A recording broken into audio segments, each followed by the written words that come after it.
Hello mga mare, ano ganamang pagkalaki naman na rin parcel na ari galing sa Shopee at napakabigat. So, samahan nyo ko at ating i-check. Iyan. So, ito nga po pala ang parcel na aking nabili from Shopee. Ano na naman baga itong aking ilalagay din sa aming bahay na pampasikip. At talaga namang pumili pa ako ng ganiring parcel na pagkalaki-laki. Ay siya, samahan nyo na nga po akong panoorin at nang mabuo natin kung ano baga ang mabubuo din sa aking biniling parcel na are. So ayan na nga mga mare, napakaraming yung tornilyo, napakaraming pako at hindi ko alam kung paano ko baga sisimulan at kung paano ko baga are ikakabit. Hindi ko alam kung saan mag-uumpisa. Ayan, sa mga oras na yan ay ako'y litong-lito na. Hindi ko alam kung anong uunahin ko kahit pinagsama-sama ko na ang magkakatulad at magkakapares. Pero eto, nakaisip ako ng madaling paraan para mabuo ko siya. May manual naman siya. Ang problema ay hindi ko din masundan at napakahirap nga. So, itong isang part ay nabuo ko na nga po dito. Ayan na nga po ang isang part ng aking ginagawang ano ba tong ginagawa ko na to? Siya bahala na.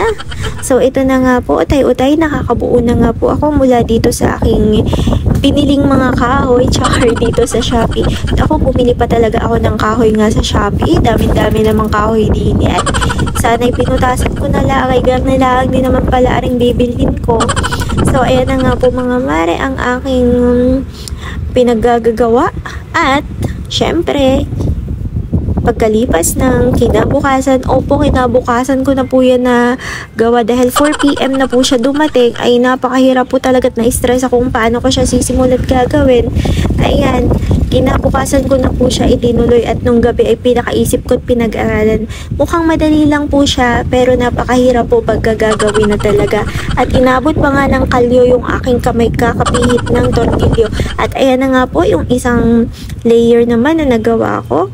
And, yan, nakausad-usad na rin naman po nga ako sa aking ginagawa. 2 part na po yung aking nagawa dyan.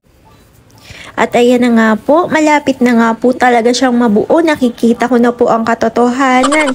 At talaga namang daming pawis ko dyan matapos ko lamang yung mga parts na yan. At eto na nga po, ang final product. Ayan, yan po ay parang office table po with cabinet po. So, ako naman po inatuwa at gusto ko lamang may working table din sa bahay. Syempre po, para sipagin naman po akong gumawa ng lesson plan. Char, ayan. So, masisipagin na po akong gumawa ng lesson plans at saka visual aids. Kaya, printing-printing na po ako dyan. Masaya na ako. Thank you! Thank you for watching. Please follow my page. God bless everyone.